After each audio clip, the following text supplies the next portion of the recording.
السلام علیکم ورحمۃ اللہ.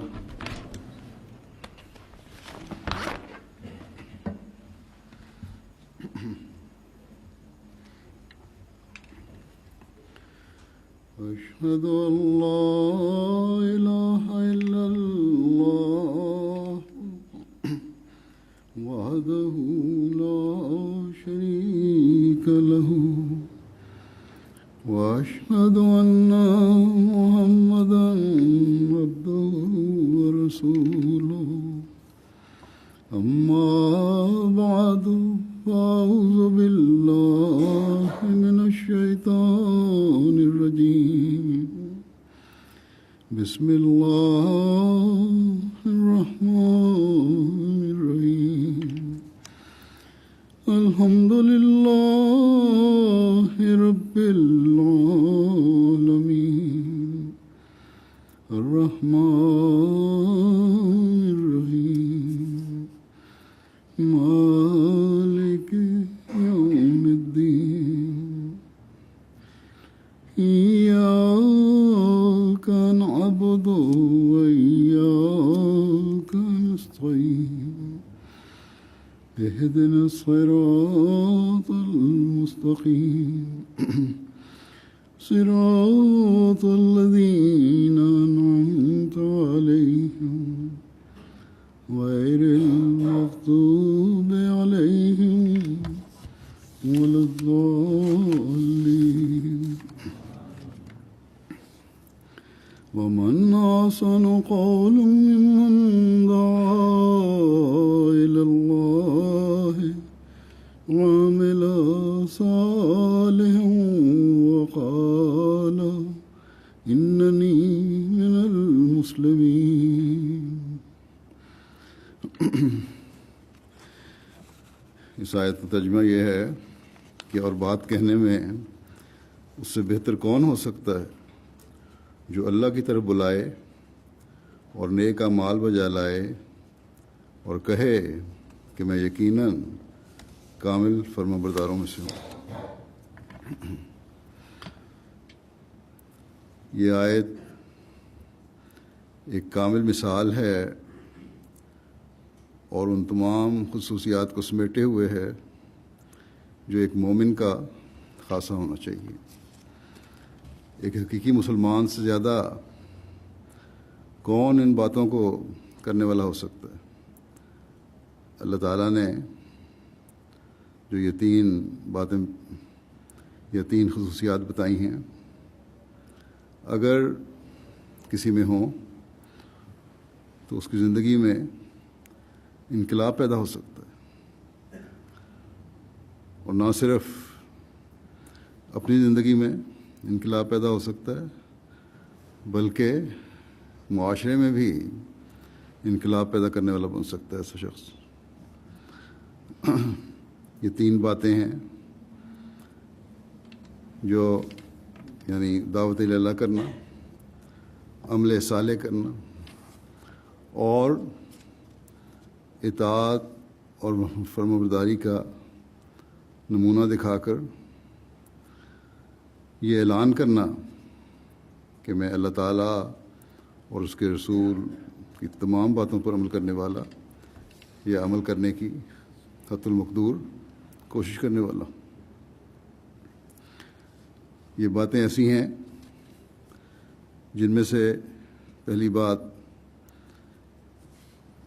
ایک مومن کو دینی علم سیکھنے اور اسے دنیا کو سکھانے والا بناتی ہے، جو یہ سکھاتی ہے کہ دنیا کو بتاؤ کہ اللہ تعالیٰ کے حق کیا ہیں اور تم نے انہیں کس طرح ادا کرنا ہے. یہ بتاتی ہے کہ دوسروں کو بتاؤ کہ اللہ تعالیٰ نے تم پر ایک دوسرے کے کیا حقوق رکھے ہیں اور تم نے انہیں کس طرح ادا کرنا ہے. دوسروں کو بتانے کی طرف تبھی توجہ پیدا ہو سکتی ہے جب دوسروں کے لیے ایک درد دل میں ہو ان کو شیطان کے نرغے اور قبضے سے بچانے کے لیے ایک تڑپ اور توجہ ہو، عباد الرحمن کے گروہ کو بڑھانے کے لیے ایک تڑپ ہو جس میں یہ خصوصیت پیدا ہو جائے، یا اللہ تعالیٰ کے قریب لانے کے لیے ایک جذبہ اور شوق ہو، خاص طور پر ایسے حالات میں جب کہ شیطان کے منصوبے اور اللہ تعالیٰ سے دور کرنے کے لیے مختلف دلچسپیوں کے سامان اپنی انتہا کو پہنچے ہوئے ہیں۔ ایسے حالات میں خدا تعالیٰ کا خوف رکھنے والا اور اس کے قرب کو تلاش کرنے والا ہی یہ کوشش اور جدوجہد کر سکتا ہے۔ پھر دوسری خصوصیت یہ ہے کہ فرمایا کہ عمل صالح بجا لاؤ، یعنی اللہ تعالیٰ اور اس کے بندوں کے حق ادا کرنے کی طرف توجہ، نہ صرف توجہ دو بلکہ خود ایک مثال بن کر اپنا نمونہ دوسروں کے لیے قائم کرو۔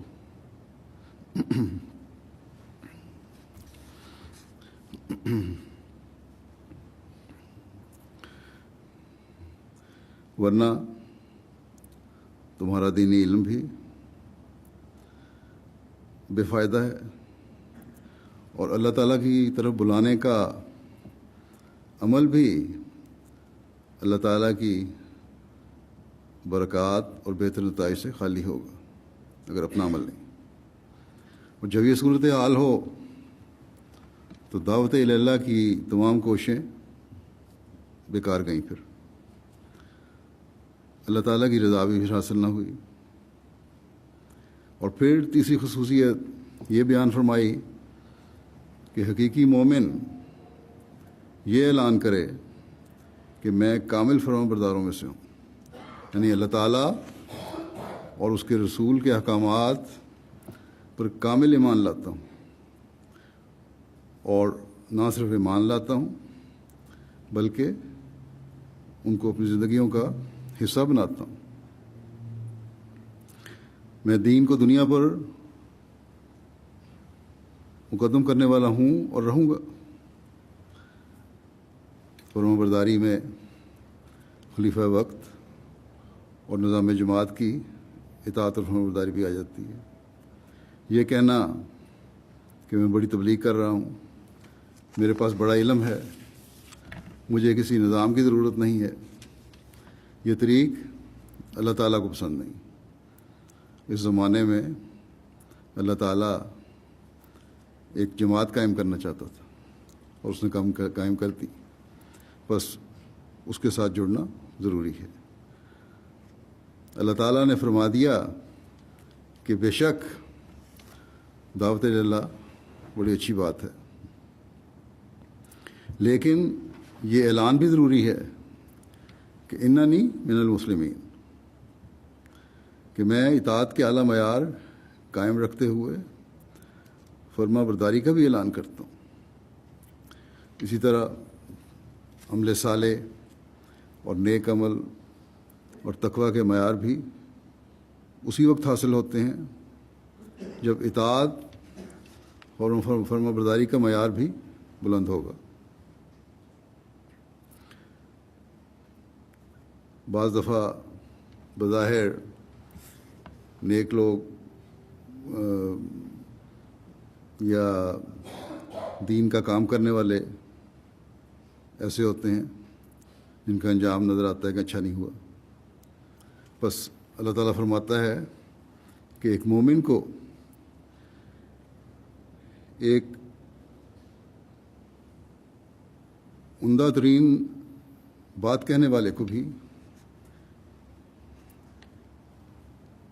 اعلیٰ نمونہ دکھانے والے کے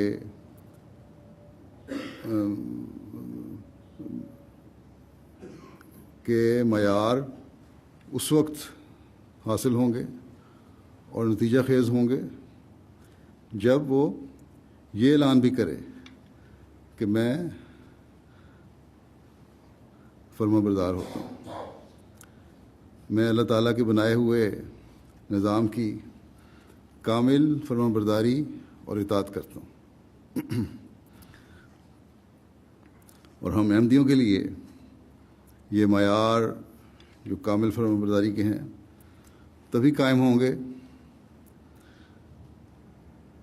ہماری تبلیغ تبھی کامیاب ہوگی، اور ہماری نیکیاں تبھی عمل صالح کہلائیں گی جب ہم حضرت مسیح موعود علیہ الصلوۃ والسلام کے بعد نظام خلافت کی بھی پوری اطاعت کرنے والے ہوں گے، اور خلافت کے زیر انتظام جو نظام ہے اس کے بھی تعاون کرنے والے ہوں گے۔ ہماری انفرادی اور اجتماعی کوششوں میں برکت تبھی پڑے گی جب جماعت کا ہر فرد اور ہر عہدیدار بھی، ہر کارکن بھی اور ہر مربی بھی نظام کو سمجھنے اور ایک دوسرے کے حق ادا کرنے والا ہوگا۔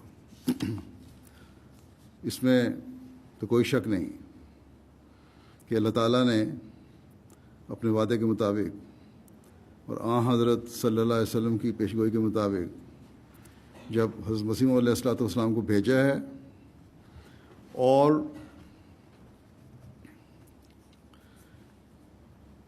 ان وعدوں کے مطابق بھیجا ہے کہ جن کاموں کی تکمیل آپ کے سپرد ہے وہ انشاءاللہ پورے ہونے ہیں۔ کچھ تو آپ کی زندگی میں پورے ہوئے اور کچھ آپ علیہ السلام کی زندگی کے بعد پورے ہونے تھے اور ہو رہے ہیں۔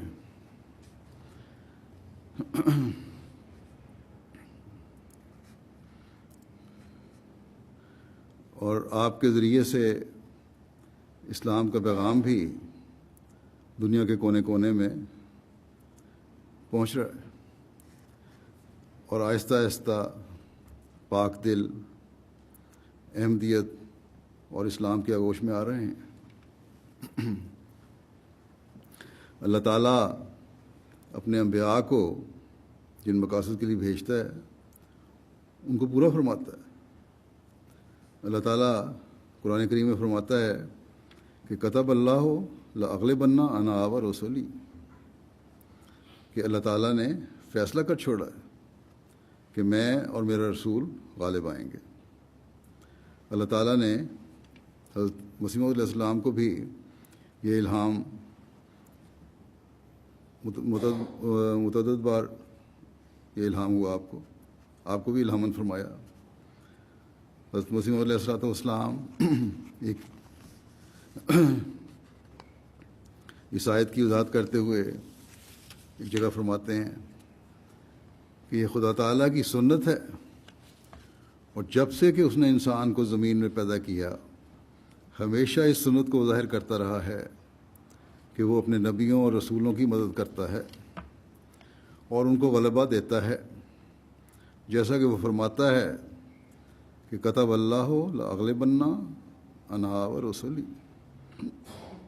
اور غلبے سے مراد یہ ہے کہ جیسا کہ رسولوں اور نبیوں کا یہ منشا ہوتا ہے کہ خدا کی حجت زمین پر پوری ہو جائے اور اس کا مقابلہ کوئی نہ کر سکے، اسی طرح خدا تعالیٰ کبھی نشانوں کے ساتھ اس کی سچائی ظاہر کر دیتا ہے، اور جس راست بازی کو وہ دنیا میں پھیلانا چاہتے ہیں اس کی تخم ریزی انہی کے ہاتھ سے کر دیتا ہے۔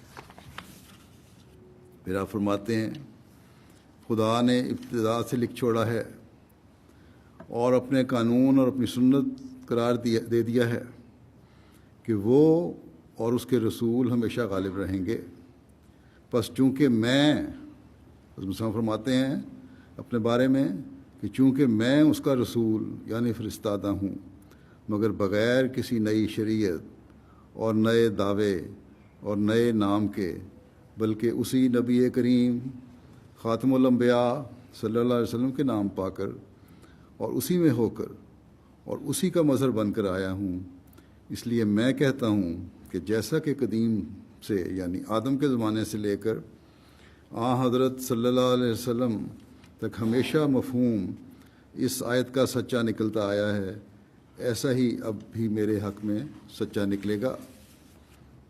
بس جس پودے کو اللہ تعالیٰ حضرت مسیح علیہ الصلوۃ والسلام کے ذریعے دنیا کے ہر کونے میں لگانا چاہتا ہے، وہ حضرت صلی اللہ علیہ وسلم پر اتری ہوئی شریعت کا پودا ہے، جس کی تکمیل اشاعت حضرت مسیح علیہ الصلوۃ والسلام کے زمانے میں مقدر ہے۔ بس جیسا کہ حضرت مسیح علیہ السلام نے فرمایا کہ جس راست بازی کو اللہ تعالیٰ دنیا میں پھیلانا چاہتا ہے اس کی تخم ریزی اپنے رسولوں کے ہاتھوں کروا دیتا ہے، اور یہ تکمیل اشاعت اسلام کا بیج اللہ تعالیٰ نے حضرت مسیح علیہ الصلوۃ والسلام کے ذریعے سے لگوا دیا ہے۔ بلکہ اس بیج کے بعض علاقوں میں ہری بھری فصلیں بھی آپ کو دکھا دی، اور پھر نظام خلافت کے ذریعے سے آپ کے لگائے ہوئے بیج کے پودے دنیا میں پھیل رہے ہیں۔ گویا وہ بیج جو آپ کے ہاتھوں سے اللہ تعالیٰ نے لگوایا تھا، اس کے پودے دنیا کے دوسرے ممالک میں بھی پھیل رہے ہیں۔ جیسے پودوں کی نرسری تیار کر کے ذمہ دار جانتے ہیں، یہاں بھی ذمہ داری کا بڑا رواج ہے۔ پودوں کی نرسری تیار کر کے پھر ان پودوں کو کہیں بھی لے جایا جا سکتا ہے اور وہاں لگایا جا سکتا ہے۔ اسی طرح آپ کی قرآن کریم کے علم و معرفت کی تفسیر کی نرسری اور اسلام کا پیغام، جس طرح آپ نے ہمیں بتایا، جس طرح واضح کر کے بتایا قرآن کریم کی روشنی میں، دنیا کے کونے کونے میں پھیلایا جا رہا ہے، اور دنیا اسلام کی خوبصورت تعلیم کی گرویدہ ہو رہی ہے۔ بس اس میں تو کوئی شک نہیں کہ حضرت مسیح علیہ الصلوۃ والسلام کے ذریعے اسلام کا خوبصورت پیغام دنیا میں پھیلنا ہے اور پھیل رہا ہے۔ اس کے بارے میں آپ کو اللہ تعالیٰ نے متعدد الہاموں کے ذریعے خوشخبری بھی دی ہے۔ ایک تو کتب اللہ لاغلبن کا ذکر ہو چکا ہے، اس کے علاوہ بھی کئی الہام ہیں۔ مثلا چند ایک بیان کرتا ہوں۔ فرمایا ینصرکم اللہ فی دینہ، اللہ تعالیٰ اپنے دین میں تمہاری مدد کرے گا، یعنی جس کام کو آپ پھیلا رہے ہیں وہ اللہ تعالیٰ کا دین ہے، وہ اسلام ہے۔ پھر ایک الہام ہے کہ ینصرک اللہ من عندہ، خدا اپنی طرف سے تیری مدد کرے گا۔ پھر الہام ہے، اور جگہ کافی مشہور بھی ہے، ہر جگہ کہا جاتا ہے کہ میں یہ نہیں، اس سے پہلے ایک اور الہام بناتا ہوں۔ ایک الہام ہے کہ میں تجھے زمین کے کناروں تک عزت کے ساتھ شہرت دوں گا۔ حضرت مسیح علیہ السلام کی عزت قائم ہوگی، اور اسلام کے پیغام پہنچانے کی وجہ سے قائم ہوگی، اور اللہ تعالیٰ کی طرف سے قائم ہوگی۔ پھر فرمایا، یہ اس پیغام الہام کا میں ذکر کرنا چاہتا تھا، کہ میں تیری تبلیغ کو زمین کے کناروں تک پہنچاؤں گا۔ ہر کوئی جانتا ہے، ہر کوئی کہتا ہے۔ بس اس میں تو کوئی شک نہیں کہ آپ کا پیغام دنیا میں پہنچنا ہے، اور دنیا آپ کو حضرت صلی اللہ علیہ وسلم کے عاشق صادق اور ایک جری پہلوان کی حیثیت سے جاننے گی، اور جان رہی ہے۔ اب ہم دیکھتے ہیں کہ MTA کے ذریعے سے اللہ تعالیٰ دنیا میں خود پہ کام پہنچا رہا ہے. میں پہلے بھی کئی دفعہ کہہ چکا ہوں کہ ہمارے دنیاوی وسائل کبھی بھی اس بات کے متحمل نہیں ہو سکتے تھے، یا کم از کم اس وقت تک اس بات کے متحمل نہیں ہیں کہ ہم ٹی وی چینل چلائیں، 24 گھنٹے چلائیں اور دنیا کی مختلف زبانوں میں پروگرام دیں، اور دنیا کے ہر خطے میں اس کے پروگرام پہنچے ہوں، اور ہر خطے میں دنیا کے جو مختلف خطے ہیں ان میں میرے خطبات کے ترجمے پہنچ رہے ہیں، 6-7 زبانوں میں ساتھ کے ساتھ وہاں ترجمہ ہو رہا ہے. یہ سب اللہ تعالیٰ کے حضرت مسیح علیہ الصلوۃ والسلام سے کیے گئے وعدوں کا نتیجہ ہے، اور پھر اس کے ذریعے یعنی میرے خطبات کے ذریعے اور پروگراموں کے ذریعے اور MTA کے مختلف پروگراموں کے ذریعے سعید فطرت لوگ احمدیت میں شامل ہو رہے ہیں. مجھے کئی لوگ لکھتے ہیں کہ کس طرح MTA پر آپ کے خطبات نے یا دوسرے پروگراموں نے ہم پر اثر ڈالا اور ہم نے احمدیت میں دلچسپی لی اور اللہ تعالیٰ نے احمدیت قبول کرنے کی توفیق دی.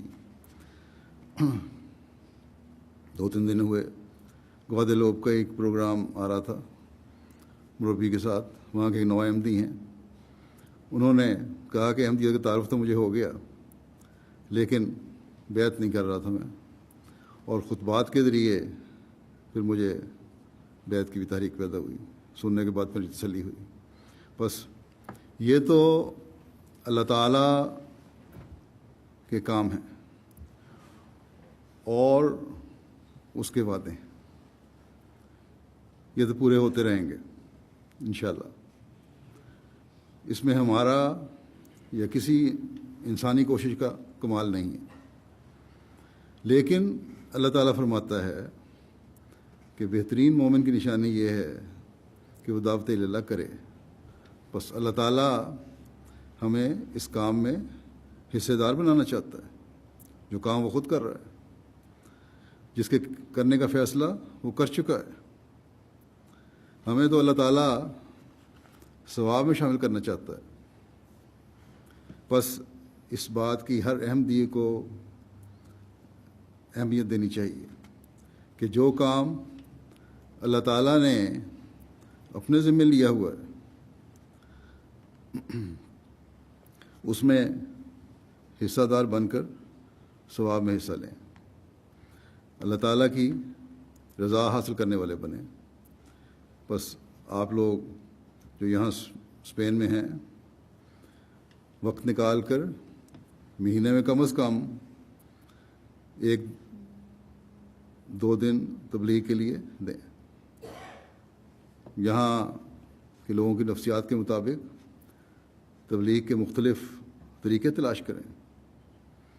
ایک نو احمدی اسپینش ہیں، 2-3 دن ہوئے پچھلے ہفتے مجھے ملنے آئے، کہنے لگے بلکہ اسی ہفتے کہ جس طرح ہمیں اسلام کی تبلیغ یہاں کرنی چاہیے ہم اس طرح نہیں کر رہے، جماعت نہیں کر رہی، بلکہ ان کے خیال میں ایک آدھ مربی کے علاوہ مربیان بھی اسپینش نفسیات کو سمجھتے ہوئے تبلیغ نہیں کر رہے یا ان کو پتہ نہیں کس طرح تبلیغ کرنی ہے.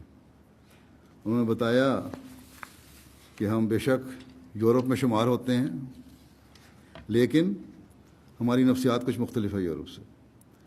یورپ کے لوگوں کی طرح آج کے حالات کی وجہ سے اسلام سے اور مسلمانوں سے ہم خوفزدہ بھی ہیں، یہاں کے لوگ، یورپ کا اثر ہے، لیکن ساتھ ہی مسلمانوں کے ایک لمبا عرصہ اسپین میں رہنے کی وجہ سے ہمارے اندر غیر محسوس طریقے پر مسلمانوں سے تعلق کا جذبہ بھی ہے جسے ابھارنے کی ضرورت ہے. خاص طور پر بعض علاقوں میں یہ اندلس کا جو صوبہ ہے، بس ہمارے تبلیغ سیکریٹری مرکزی بھی اور جماعتوں کے تبلیغ سیکریٹریان بھی اور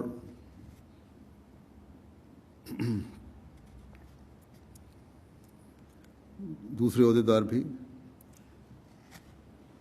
جہاں حالات کے مطابق منصوبہ بندی کریں، وہاں ہر احمدی کو بھی، خدام، انصار، لجنہ کو بھی تبلیغ کے لیے وقت دینا چاہیے۔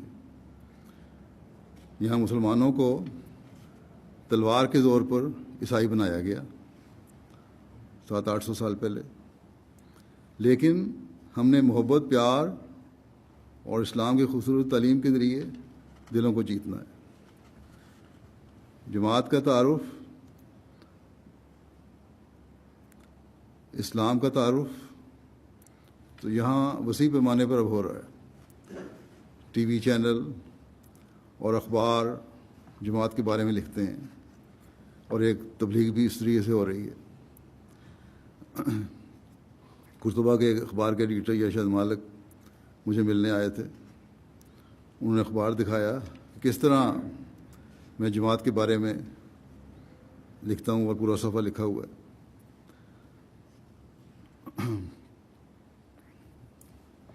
لندن میں ہمارا پیس سمپوزیم ہوا ہے جب، وہاں بھی یہاں کے اخبار والے اور ٹی وی چینل کے نمائندے آئے ہوئے تھے۔ ٹی وی چینل کے نمائندے نے میرا انٹرویو بھی لیا، اور پھر یہاں آ کر اپنے ٹی وی چینل پر جماعت کے بارے میں، اور جماعت جو اسلام کی پرامن تعلیم پیش کرتی ہے، اس کے بارے میں ایک پروگرام بھی دکھایا۔ میرے انٹرویو کا کچھ حصہ بھی اس میں دکھایا۔ تو اب اسپین کی وہ صورتحال نہیں ہے جو آج سے 35-40 سال پہلے تھی۔ آج اگر پیغام پہنچانے میں کمی ہے تو ہماری طرف سے، پھر یہاں مختلف شہروں میں موراکو اور دوسرے عرب ممالک کے لوگ آ کر بس گئے ہیں، ان کے علاقوں میں عربی بولنے والوں کے ذریعے سے تبلیغ کی جائے، عربی لٹریچر تقسیم کیا جائے۔ اسپینش زبان میں لٹریچر کا جہاں تک تعلق ہے، اور اسلام اور احمدیت کے تعارف پر مبنی لٹریچر کا جہاں تک تعلق ہے، گزشتہ چند سال سے میں یو کے اور جرمنی کے فارغ التحصیل طلباء جو شاہد کر کے میدان عمل میں آنے والے ہیں، میدان عمل میں بھیجنے سے پہلے ان کو یہاں بھیجتا ہوں، اور وہ ہر شہر میں یہ لٹریچر تقسیم کرتے ہیں۔ میرے خیال میں شاید 3 ملین سے زیادہ کی تعداد میں لٹریچر تقسیم ہو چکا ہوگا۔ اور نئے مربیان کا بھی عمومی تاثر یہی ہے، جو یہاں آتے ہیں، وہ لڑکے جو آتے ہیں جامعہ کے، کہ اسپین کے لوگ زیادہ بہتر طریق پر لٹریچر وصول کرتے ہیں، اور عموماً عزت اور احترام سے ملتے ہیں اور پڑھتے ہیں۔ بہت کم ہیں جو پھینکتے ہوں، عموماً دیکھتے ہیں، پڑھتے ہیں اور پھر جیب میں ڈال لیتے ہیں۔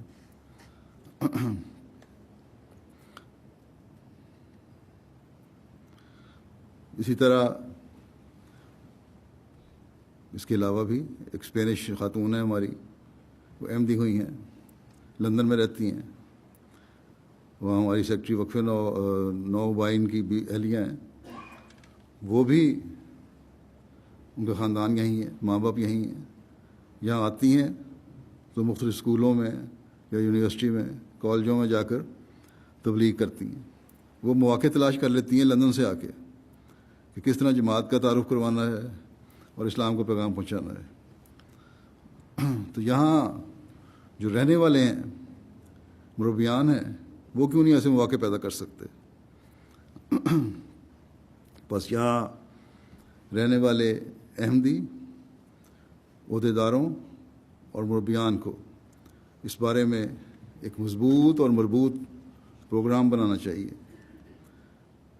9 احمدی اسپینش جس کا میں نے ذکر کیا ہے، ان کو بھی میں نے یہی کہا تھا کہ تمہارے خیال میں جو بہترین طریقے تبلیغ کے ہو سکتے ہیں وہ مجھے لکھ کر بھجواؤ۔ وہ مشورہ جب اس کا آئے گا تو وہ بھی یہاں بھجوا دوں گا۔ اگر وہ قابل عمل ہے اور آپ لوگوں کو سمجھ آتی ہے تو اس کے مطابق پھر عمل ہونا چاہیے. لیکن اصل چیز یہی ہے کہ آپس کے تعاون کی ضرورت ہے. ذاتیات سے ہٹ کر جماعتی مفادات کو مقدم رکھنے کی ضرورت ہے. اس بات کو سمجھنے کی ضرورت ہے کہ ہم نے احمدی ہو کر اپنی ذمہ داریاں ادا کرنی ہیں اور ایک خاص جوش، جذبے اور لگن سے ادا کرنی ہے. صرف سال کے بعد نئے مربیان کے یہاں مہینے کے لیے آ کر لٹریچر تقسیم کرنے سے مقصد پورا نہیں ہوگا. میں نے ان لوگوں کو اس لیے بھجوانا شروع کیا تھا کہ ایک تو آپ کی مدد ہو جائے گی، کیونکہ یہاں افراد جماعت کی تعداد کم ہے. دوسرے، اس طرح آپ کے دل میں بھی تبلیغ کا شوق پیدا ہوگا، یا کم از کم تبلیغ کرنے کے لیے جو حجاب ہے زبان صحیح طرح نہ آنے کی وجہ سے وہ دور ہوگا اور سب تبلیغ کے کام میں شامل ہو جائیں گے. کیونکہ لڑکے جو نئے آتے ہیں مربیان، ان کو تو زبان نہیں آتی لیکن پھر بھی ہر جگہ جاتے ہیں اور اپنا مقصد پورا کر لیتے ہیں.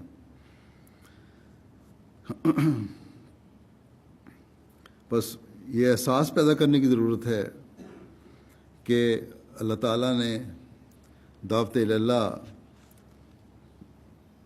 کا کام جو ایک حقیقی مومن کے سپرد کیا ہے اسے ہم نے بھی پورا کرنا ہے. ایک تڑپ اور جذبے سے اس میں حصہ لینا ہے. اور اس کام میں سب سے زیادہ مربیان کا فرض ہے پہلے کہ تبلیغ کے مختلف راستے تلاش کریں، افراد کو بتائیں اور افراد جماعت کو ساتھ لے کر چلیں. سیکٹری تبلیغ جو نیشنل تبلیغ ہیں بڑے جذبے کا اظہار کرتے رہتے ہیں تبلیغ کے بارے میں. انہوں نے کھل کر تو نہیں مجھے کہا، لیکن لگتا ہے کہ انہیں بجٹ کا بھی مسئلہ رہتا ہے، افراد جماعت کے تعاون کا بھی مسئلہ رہتا ہے. بس یہ امیر جماعت کی بھی ذمہ داری ہے کہ اگر بجٹ کا مسئلہ ہے تو حل کریں، مجھے لکھیں. پہلے بھی تو اخراجات بہت سارے مرکز پورے کرتا ہے. اور سیکریٹری تبلیغ اور مربیان اور افراد جماعت کو اس کے لیے امیر جماعت کا بھی کام ہے بھرپور تعاون دیں. یہی طریق ہے جس سے ہم اسلام کی کھوئی ہوئی شان دوبارہ قائم کر سکتے ہیں.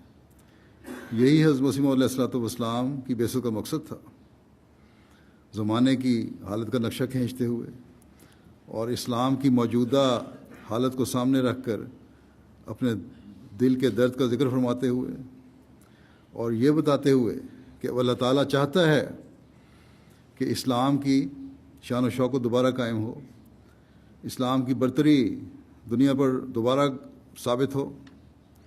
مخالفین اسلام کے منصوبوں کو اللہ تعالیٰ تباہ کرنا چاہتا ہے اور تباہ کرنے والا ہے، اور اس کے لیے اللہ تعالیٰ نے آپ کو بھیجنے اور سلسلے کو قائم کرنے کا انتظام فرمایا ہے. اور اللہ تعالیٰ اب اس سلسلے کی عظمت کو دکھا رہا ہے. ایک جگہ حضرت مسیح موعود علیہ الصلوۃ والسلام فرماتے ہیں یہ زمانہ کیسا مبارک زمانہ ہے کہ خدا تعالیٰ نے ان پر آشوب دنوں میں محض اپنے فضل سے حضرت صلی اللہ علیہ وسلم کی عظمت کے اظہار کے لیے یہ مبارک ارادہ فرمایا. خدا تعالیٰ نے ان پر آشوب دنوں میں محض اپنے فضل سے حضرت صلی اللہ علیہ وسلم کی عظمت کے اظہار کے لیے یہ مبارک ارادہ فرمایا کہ غیب سے اسلام کی نصرت کا انتظام فرمایا اور ایک اس سلسلے کو قائم کیا. میں ان لوگوں سے پوچھنا چاہتا ہوں جو اپنے دل میں اسلام کے لیے ایک درد رکھتے ہیں اور اس کی عزت اور وقت ان کے دلوں میں ہے، وہ بتائیں کہ کیا کوئی زمانہ اس زمانے سے بڑھ کر اسلام پر گزرا ہے جس میں اس قدر سب و شتم اور توہین حضرت صلی اللہ علیہ وسلم کی گئی ہو اور قرآن شریف کی حد تک ہوئی ہو؟ پھر مجھے مسلمانوں کی حالت پر سخت افسوس اور دلی رنج ہوتا ہے۔ بعض وقت میں اس درد سے بے قرار ہو جاتا ہوں کہ ان میں اتنی حس بھی باقی نہیں رہی کہ اس بے عزتی کو محسوس کر لیں۔ کیا حضرت صلی اللہ علیہ وسلم کی کچھ بھی عزت اللہ تعالیٰ کو منظور نہ تھی، جو اس قدر سب و شتم پر بھی وہ کوئی آسمانی سلسلہ قائم نہ کرتا اور ان مخالفین اسلام کے منہ بند کر کے آپ صلی اللہ علیہ وسلم کی عظمت اور پاکیزگی کو دنیا میں پھیلاتا، جبکہ خود اللہ تعالیٰ اور اس کے ملائکہ حضرت صلی اللہ علیہ وسلم پر درود بھیجتے ہیں۔ تو اس توہین کے وقت اس صلات کا اظہار کس قدر ضروری ہے، اور آپ کا ظہور اللہ تعالیٰ نے اس سلسلے کی صورت میں کیا ہے، یعنی جماعت احمدیہ کو قائم کر کے مجھے بھیجا ہے۔ فرمایا مجھے بھیجا گیا ہے تاکہ میں حضرت صلی اللہ علیہ وسلم کی کھوئی ہوئی عظمت کو پھر قائم کروں اور قرآن شریف کی سچائیوں کو دنیا کو دکھاؤں۔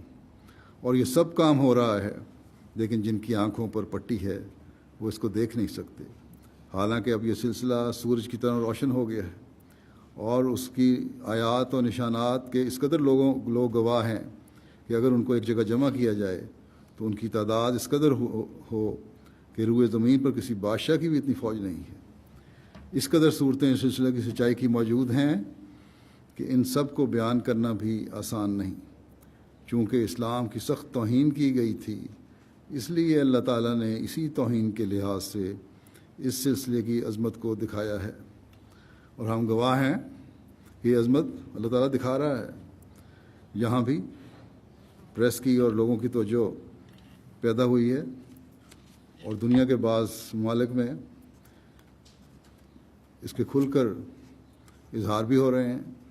بس یہ یقیناً باتیں جو ہیں، یہ باتیں حضرت مسیح علیہ السلام کی بات کی تصدیق کرنے والی ہیں، اور جو کمیاں ہیں، اور جیسا کہ پہلے میں نے کہا کہ اللہ تعالیٰ یہ کام تو خود کر رہا ہے، لیکن اس میں ہمیں حصہ دار بنانا چاہتا ہے، اس لیے اس میں حصہ دار بنیں اور بھرپور طریقے سے بنیں۔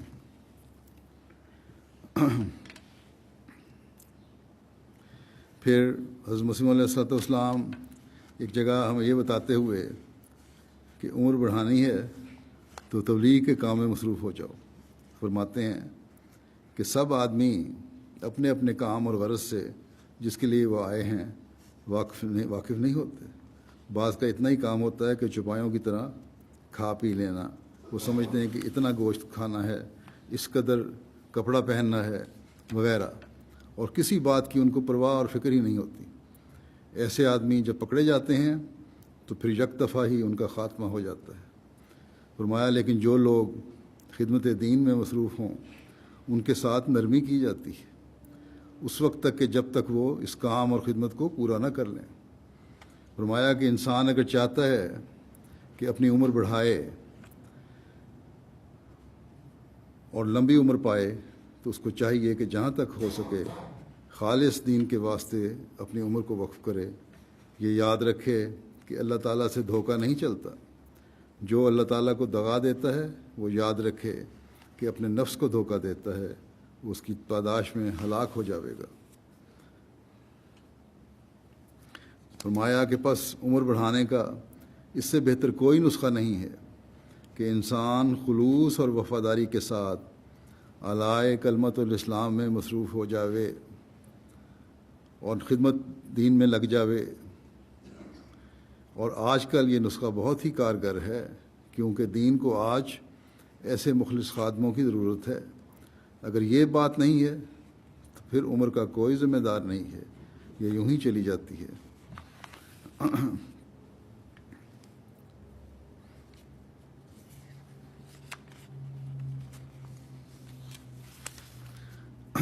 حضرت صلی اللہ علیہ وسلم نے تبلیغ کی طرف توجہ دلاتے ہوئے جو نصیحت حضرت علی رضی اللہ عنہ کو فرمائی تھی وہی ہمارے لیے بھی ایک سنہری نصیحت ہے۔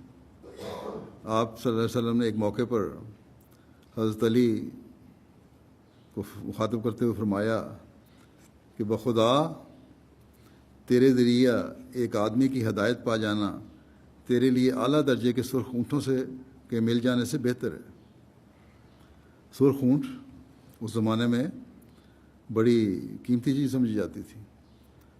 سرخ اونٹ رکھنے والا جو تھا وہ بڑا امیر قریب انسان سمجھا جاتا تھا. بس آپ نے فرمایا یہ دنیاوی مال و متاع جو ہے اس بات کے مقابلے میں کوئی حیثیت نہیں رکھتا کہ تم تبلیغ کرو اور کسی کی ہدایت کا ذریعہ بنو. بس بے شک یہاں دنیا کمائے ہیں جو یہاں آئے ہوئے ہیں، لیکن کچھ وقت تبلیغ کے لیے بھی ضرور دیں. میں نے تو مہینے میں 1-2 دن کہا ہے، اس سے زیادہ دینا چاہیے آپ لوگوں کو. اس سے دنیا بھی ملے گی اور اللہ تعالیٰ بھی راضی ہوگا. جیسا کہ میں نے شروع میں کہا تھا کہ تبلیغ کرنے کی وجہ سے اپنا دینی علم بھی بڑھے گا. پھر حضرت صلی اللہ علیہ وسلم نے فرمایا جو کسی نیک کام اور ہدایت کی طرف بلاتا ہے اس کو اتنا ہی ثواب ملتا ہے جتنا کہ ثواب اس پر عمل کرنے والے کو ملتا ہے، اور اس کے ثواب میں سے کچھ بھی کم نہیں ہوتا. بس یہ وضاحت ہے اس آیت کی جو شروع کے حصے میں جو شروع میں تلاوت کی گئی تھی کہ اس سے بہتر اور کون ہو سکتا ہے جو اللہ تعالیٰ کی طرف بلائے. بلانے والے کا بھی ثواب مل رہا ہے، نیکی کرنے کا بھی ثواب مل رہا ہے، اور جس کو ہدایت مل رہی ہے اس کو بھی ثواب مل رہا ہے. دعوت اللہ کرنے والے کو دنیاوی انعام بھی ملا،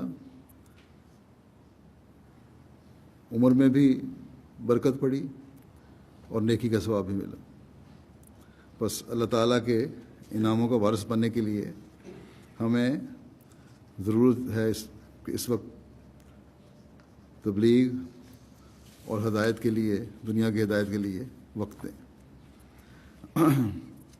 پھر حضرت مسیح علیہ السلام ہمیں اس اہم خدمت جو اسلام کی خدمت ہے کی طرف توجہ دلاتے ہوئے ایک جگہ فرماتے ہیں کہ اب وقت تنگ ہے. میں بار بار یہ نصیحت کرتا ہوں کہ کوئی جوان یہ بھروسہ نہ کرے کہ 18 یا 19 سال کی عمر ہے اور ابھی بہت وقت باقی ہے. تندرست اپنی تندرستی اور صحت پر ناز نہ کرے. اسی طرح اور کوئی شخص جو عمدہ حالت رکھتا ہے وہ اپنی وجاہت پر بھروسہ نہ کرے. زمانہ انقلاب میں ہے، یہ آخری زمانہ ہے. فرمایا اللہ تعالیٰ صادق اور کاذب کو آزمانا چاہتا ہے. اس وقت صدق و وفا کے دکھانے کا وقت ہے اور آخری موقع دیا گیا ہے. یہ وقت پھر ہاتھ نہ آئے گا. یہ وہ وقت ہے کہ تمام نبیوں کی پیشگوئیاں یہاں آ کر ختم ہو جاتی ہیں. اس لیے صدق اور خدمت کا یہ آخری موقع ہے جو نوع انسان کو دیا گیا ہے. اب اس کے بعد کوئی موقع نہ ہوگا. بڑا ہی بدقسمت ہے وہ جو اس موقع کو کھو دے. فرماتے ہیں کہ نرا زبان سے بیعت کا اقرار کرنا کچھ چیز نہیں ہے، بلکہ کوشش کرو اور اللہ تعالیٰ سے دعائیں مانگو کہ وہ تمہیں صادق بنا دے. اس میں کاہلی اور سستی سے کام نہ لو، بلکہ مستعد ہو جاؤ اور اس تعلیم پر جو میں پیش کر چکا ہوں عمل کرنے کے لیے کوشش کرو، اور اس راہ پر چلو جو میں نے پیش کی ہے. جیسا کہ میں نے گزشتہ خطبے میں بھی کہا تھا کہ کشتی نوح کے حوالے سے جو بات کی تھی کہ کشتی نوح میں ہماری تعلیم کا جو حصہ ہے وہ ضرور ہر ایک احمدی کو پڑھنا چاہیے، بلکہ پوری کشتی نوح ہی آپ نے فرمایا ہے.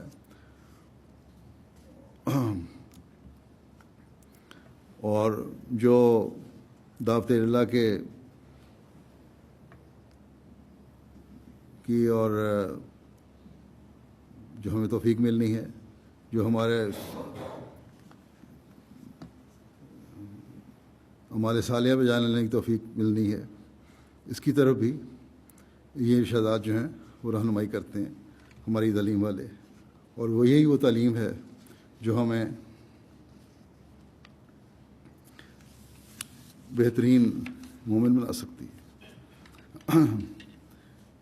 ہمارے صالحہ کی طرف مزید توجہ دلاتے ہوئے آپ فرماتے ہیں کہ اگرچہ عام نظر میں یہ دیکھا جاتا ہے کہ لوگ لا الہ الا اللہ کے بھی قائل ہیں، پیغمبر صلی اللہ علیہ وسلم کی بھی زبان سے تصدیق کرتے ہیں، بظاہر نمازیں بھی پڑھتے ہیں، روزے بھی رکھتے ہیں، مگر اصل بات یہ ہے کہ روحانیت بالکل نہیں رہی ہے.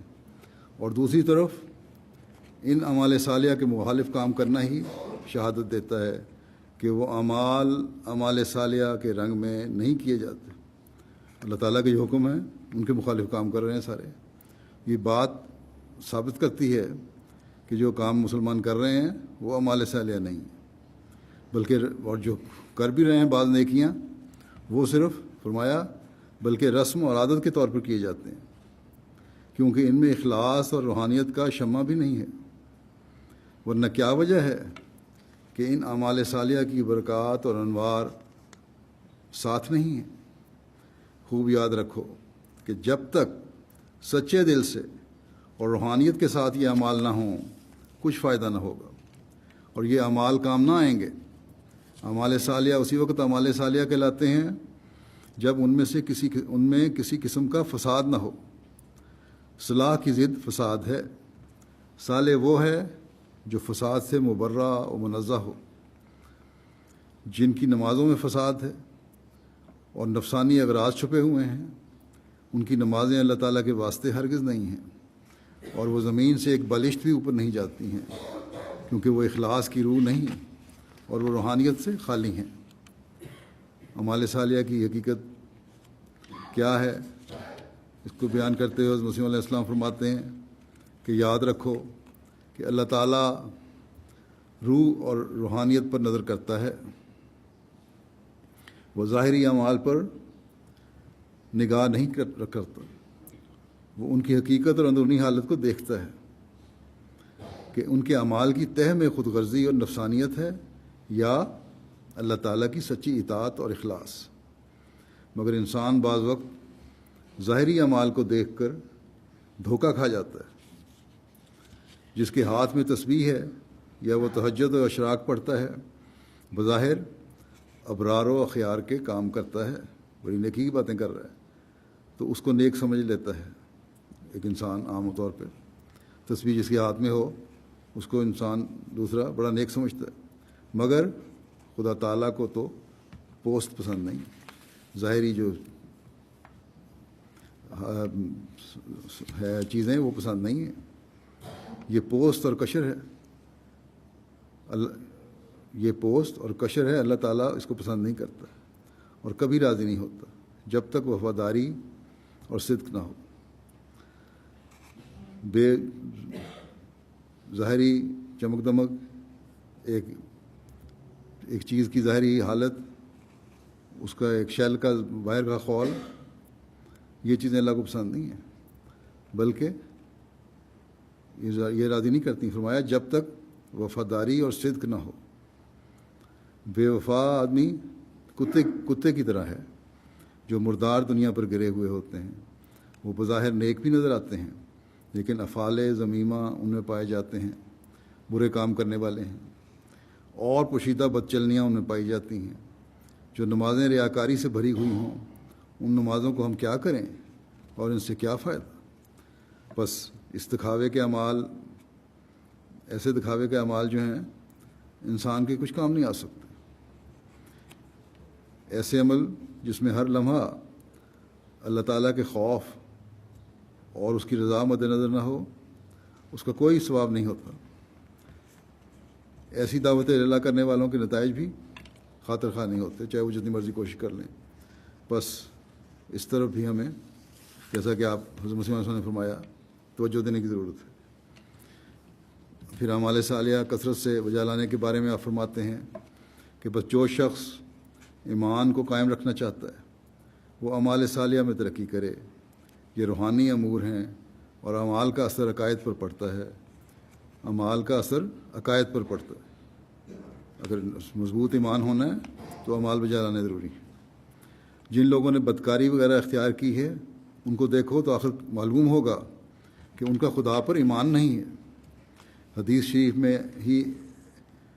میں اسی لیے ہے کہ چور جب چوری کرتا ہے تو وہ مومن نہیں ہوتا، اور زانی جب زنا کرتا ہے تو وہ مومن نہیں ہوتا۔ اس کے یہی معنی ہیں کہ اس کی بدعمالی نے اس کے سچے اور صحیح عقیدے پر اثر ڈال کر اسے ضائع کر دیا ہے۔ ہماری جماعت کو چاہیے کہ اعمال صالحہ کثرت سے بجا لاوے اگر اس کی بھی یہی حالت رہی جیسے اوروں کی تو پھر امتیاز کیا ہوا؟ اور خدا تعالیٰ کو ان کی رعایت اور حفاظت کی کیا ضرورت ہے؟ خدا تعالیٰ اسی وقت رعایت کرے گا جب تقویٰ، طہارت اور سچی اطاعت سے اسے خوش کرو گے۔ یاد رکھو کہ اس کا کسی سے کوئی رشتہ نہیں، یعنی اللہ تعالیٰ کا کسی سے کوئی رشتہ نہیں، محض لاف اور یاوہ گوئی سے کوئی بات نہیں بنا کرتے۔ فضول باتیں کرتے رہو یا دعوے کرتے رہو، ان دعووں کا کوئی فائدہ نہیں جب تک وفا نہ ہو۔ فرمایا کہ سچی اطاعت ایک موت ہے، جو نہیں بجا لاتا وہ خدا تعالیٰ سے شطرنج بازی کرتا ہے کہ مطلب کے وقت تو خدا سے خوش ہوتا ہے، اور جب مطلب نہ ہو تو ناراض ہو گیا۔ مومن کا یہ دستور نہیں چاہیے۔ بھلا غور تو کرو کہ اگر خدا تعالیٰ ہر ایک میدان میں کامیابی دیتا رہے اور کوئی ناکامی کی صورت کبھی پیش نہ آوے تو کیا سب جہان واحد نہیں ہو سکتا؟ ایک خدا کو ماننے والا نہ بن جائے؟ اور خصوصیت کیا رہے گی؟ اسی لیے جو مصیبت میں وفا اور صدق رکھے گا خدا تعالیٰ اسی سے خوش ہوگا۔ بس اعمال صالحہ اس وقت اعمال صالحہ ہیں جب اطاعت بھی کامل ہو اور کامل اطاعت کے ساتھ بجا لائے جائیں، اللہ تعالیٰ کی رضا حاصل کرنے کے لیے بجا لائے جائیں، جب اپنی خواہشات کی دیواروں کو مکمل طور پر گرا دیا جائے اور صرف ایک مقصد ہو کہ ہم نے اپنے ہر عمل کے پیچھے خدا تعالیٰ کی رضا کو مقدم رکھنا ہے، اللہ تعالیٰ کے حکموں کے مطابق عمل کرنا ہے، اور یہ سچی فرمانبرداری یہی ہے۔ یہ نہیں کہ جہاں مفاد حاصل ہو جائے وہاں اطاعت اور فرمانبرداری کا اعلان کر دیا، جہاں مرضی کے مطابق کام نہ ہو وہاں شکوے شروع ہو گئے۔ ہمیشہ یاد رکھیں کہ نظام سے بھی غیر ضروری شکوے نظام سے ہٹاتے ہیں، پھر دین سے بھی ہٹاتے ہیں، خلافت سے بھی دور کرتے ہیں، پھر اللہ تعالیٰ سے بھی دوری پیدا ہو جاتی ہے انسان کو۔ یہی بعض لوگوں کا انجام ہم نے دیکھا ہے۔ حضرت اقدس مسیح موعود علیہ السلام فرماتے ہیں کہ ہمارے غالب آنے کے ہتھیار استغفار، توبہ، دینی علوم کی واقفیت، خدا تعالیٰ کی عظمت کو مد نظر رکھنا اور 5 وقت کی نمازوں کو ادا کرنا ہے۔ نماز دعا کی قبولیت کی کنجی ہے۔ جب نماز پڑھو تو اس میں دعا کرو اور غفلت نہ کرو، اور ہر ایک بدی سے، خواہ وہ حقوق الہی سے متعلق ہو یا حقوق العباد کے متعلق ہو، بچو۔ اللہ تعالیٰ ہمیں حضرت مسیح علیہ السلام کے پیغام کی اشاعت اور غلبے کا حصہ بھی بنائے، پیغام کو پہنچانے کا اور اشاعت کا غلبے کا حصہ بھی بنائے۔ توبہ استغفار کرتے ہوئے، دعائیں کرتے ہوئے ہم تبلیغ کے کام کو سر انجام دینے والے ہوں، حقوق اللہ اور حقوق العباد بجا لانے والے ہوں۔ یہی حقوق ہیں جو اعمال صالحہ بجا لانے کی طرف متوجہ رکھتے ہیں۔ ہمارے ہر کام میں اللہ تعالیٰ کی رضا ہمارے پیش نظر ہو، اللہ تعالیٰ کے کامل فرمانبرداروں میں ہم شامل ہوں، اور جب ہم ان باتوں کی طرف اپنی توجہ رکھیں گے تو انشاءاللہ تعالیٰ اللہ تعالیٰ کے وعدوں کے مطابق اسلام کے غلبہ کے دن بھی دیکھنے والے ہوں گے۔ اللہ تعالیٰ ہمیں اس کی توفیق عطا فرمائے۔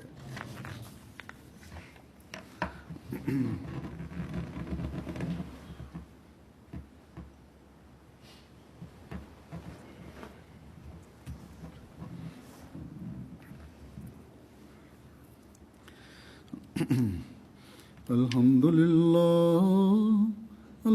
لله نحمده ونستعينه ونستغفره ونؤمن به ونتوكل عليه ونعوذ بالله من شرور أنفسنا ومن سيئات أعمالنا من يهده الله فلا مضل له ومن يضلل فلا هادي له ونشهد أن لا إله إلا الله ونشهد أن محمدا عبده ورسوله عباد الله رحمكم الله إن الله يأمر بالعدل والإحسان